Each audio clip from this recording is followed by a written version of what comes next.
I'm Angela Huffman, an APQS dealer and an educator for APQS. My first name starts with the letter A, so I played around and came up with this border. I'm going to call it A border. I've got a 2-inch border and I've chalked out 2-inch chunks on that border to give me some divider lines. I'm just going to play with the first letter of my name, which is Angela, so a big A. So I'm going to swoop up, come down, kick out, and go to my divider line. Swoop up, come down, kick out, and go to my divider line.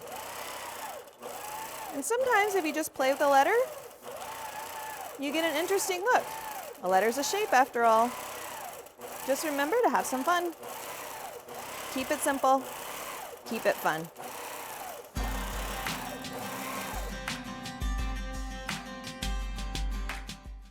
Thanks for watching. If you'd like more information about APQS machines, contact your local APQS dealer, visit your local APQS store, or visit apqs.com. Be sure to subscribe to this YouTube channel so you're notified every time a new video is posted, and join us on Facebook and Instagram. We'd love to see what you're working on.